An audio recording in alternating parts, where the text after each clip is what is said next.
the photographer.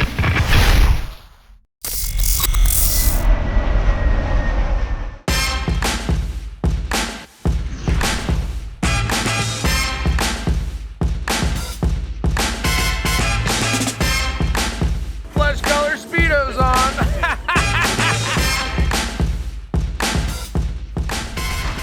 I flew down to Miami to do something I've always wanted to do. Go to the Everglades and catch pythons. Then we're supposed to meet up with some swamp legend, a guy that built a cabin out in the middle of nowhere in the Everglades. We had a whole day to kill, so we dropped the boards in anywhere we could.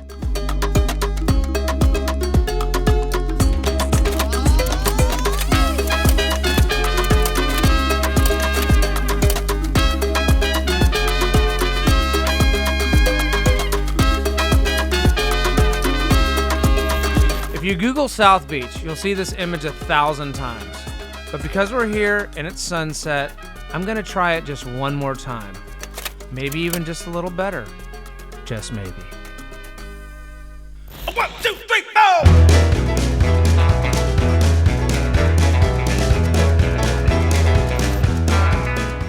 On the way down to the Everglades, I call an old friend of mine. He's kind of a hero to me. We worked together many years ago, and I was really pumped he invited us over to his house. Meet Tarzan, aka Manny Puig. Manny! Hey! What's up, dude? What's up, man? It's been a while. We'll do the air. I've been a fan of Manny's for a gazillion years, through Jackass and Wild Boys and all those things. For you who don't know Manny, legend, free diver, shark expert, snake, alligator. It's insanity. Show the people your hand. It's bitten from a rattlesnake. I got a shark bite here, alligator bite in the back, and I got bit by a pygmy rattlesnake here when I was in high school. The idea is not to get bit, though. You don't want to get bit. The idea is to interact and not get bit. And remember when you taught me how to deal with alligators, large alligators, and now I don't know, you probably consider me an expert. It's scary how good I am. Remember that? I know, but the best people get hurt. This is true. Tell me real quick, because we're gonna be in the Everglades with Gerald and looking for pythons and gators and all this. Can you give me us a rundown? What's the situation in the Everglades with the snakes, the gators? Can you kind of run through that? Alligators super abundant in the Everglades. Top predator, of course, a lot easier to find.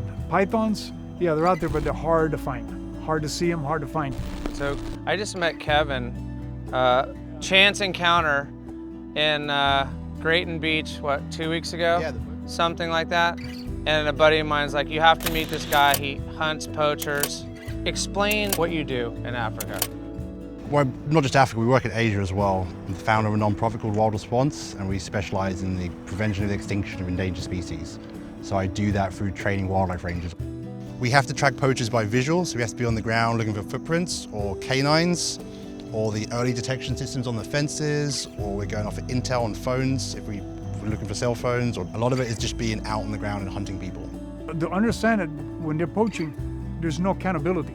That's 100% law breaking. My opinion is these people doing that, it's like going to the bank and robbing the bank. It's robbing the country's treasure, basically. That is their resources, and you're destroying it indiscriminately. It's a really, really bad thing. And what you're doing is, I tip my hat to you. When this man tips his hat off to you for being a badass, it's official. You're a badass.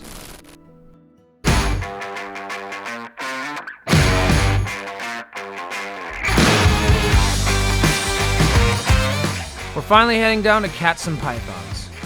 Where are we going exactly? We're heading out into the Everglades. We're going to be looking for Burmese pythons. I've heard you can see many species of snakes if you're doing that road thing, right? Where it's a warm road and it's a little cool out. Tonight, it's a nice night. I suspect if we get out right around sunset, within the next half hour here, we could see rat snakes, yellow and red rat snakes. Right there, snake, stop. We got a lot of garter snakes, ribbon snakes, crayfish, mud snakes, cottonmouths, rattlesnakes, coral snakes. Let me ask you a question. What are the chances that I'm gonna get bit? Most people, the chances are probably 1 in 5. Yours is probably gonna be a little higher than that. 5 and 5?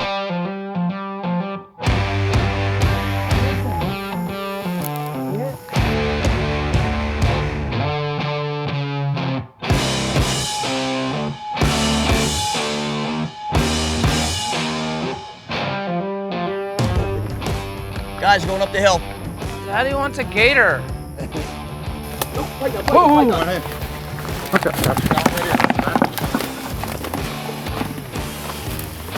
Ready? I'm gonna pull him back a little. Pulling him out by the tail. Okay. He's gonna come out, probably swinging. All right, so cool. just kind of. Yep. Not too bad, man. Not too bad. Give me an elbow, dude. High elbow. That's badass, man. That's a Burmese. That's a Florida Burmese python. This is probably 10th generation Florida born right now. You can see its eyes are a little clouded. It's getting ready to shed. That's probably why it was hiding up in those rocks.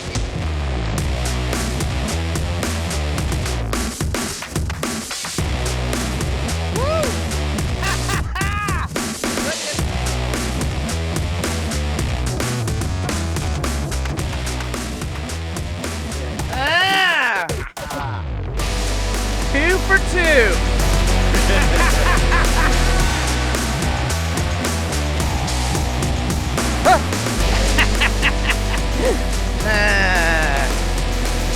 Man, that got my heart going. That was kind of rad. Catching giant pythons in the Everglades. Check that one off the list.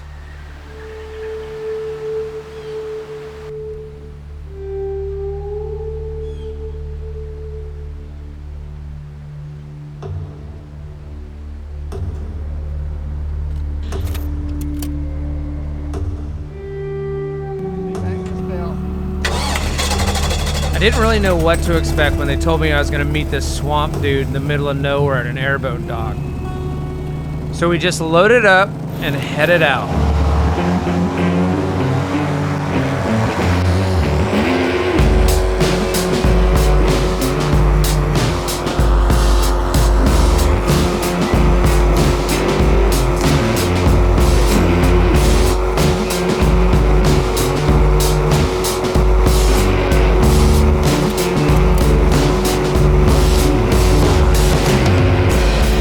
My name is Gerald Moats, and I'm pretty well known around the world now. You put Gerald Moats in the internet and you're gonna find me.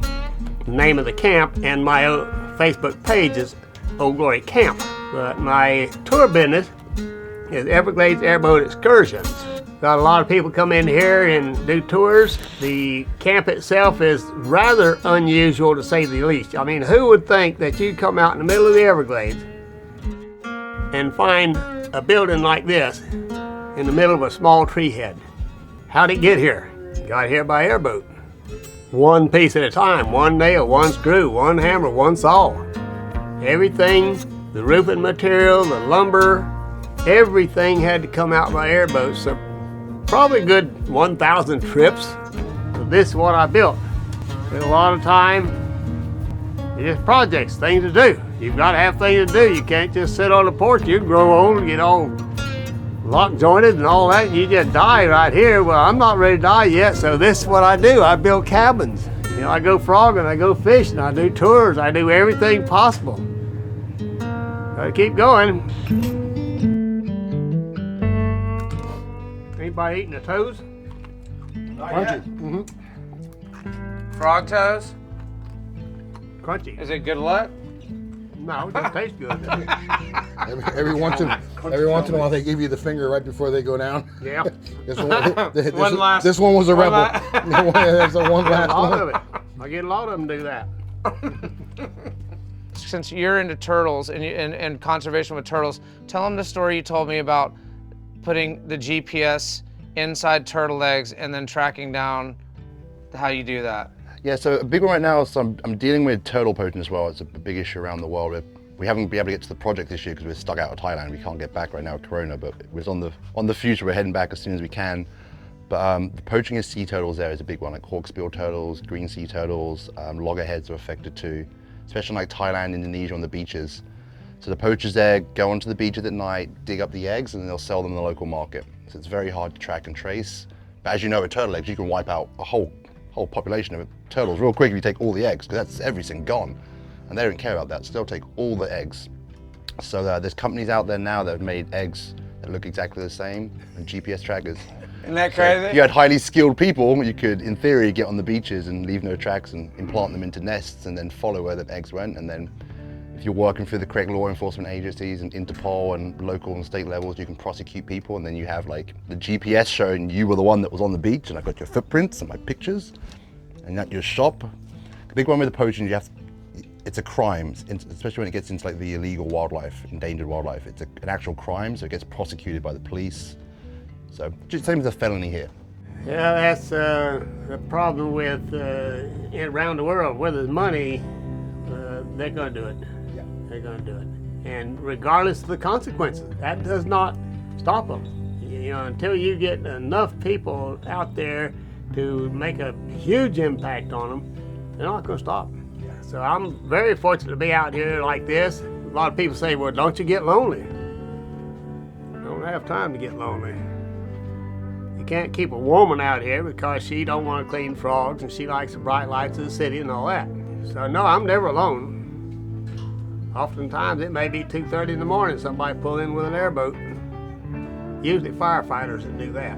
How does that work? They'll just drop in on you and that's okay? Like anyone's allowed to do that, or do they call you and say, hey Gerald, I'm coming? Most of them just drop in. Okay. Because they know that they're welcome. You know, everybody knows that they're welcome to come in here, get out of the boat, get out of the sun, get out of the storm, just get out of your boat for a few minutes. You know, so it's a wonderful life. I've been out here over 10 years full time, and I'm not leaving.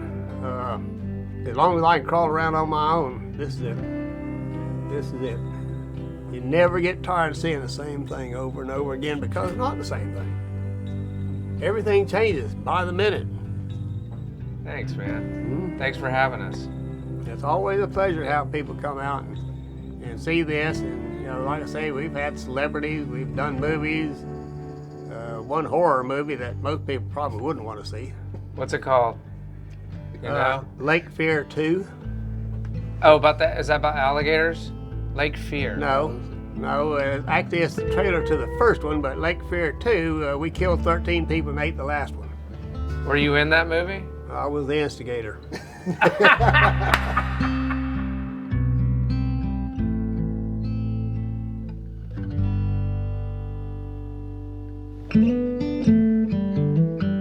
One of the ways like a lot of people get bit by snakes, and you know, CDC statistics, there's been a lot of people that die from non-venomous snake bites. And what happens is the anxiety, the stress, you're in the woods, you're hauling ass to the hospital, you're hyperventilating, people have gone into shock, and it's not even a venomous snake. If you get bit by a snake, okay, watch there, you'll see.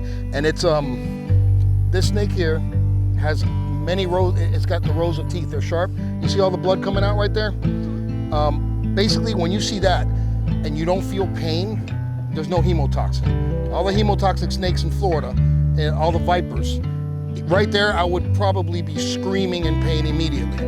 If you see blood oozing out like that and no swelling and no pain, it's not a venomous snake bite. You can just relax, you got bit by a snake, but it's not venomous. Now, if you see just 2 puncture wounds and immediate swelling, obviously it is venomous. It's not the best way to do it, but you can tell right there it's a non-venomous snake bite.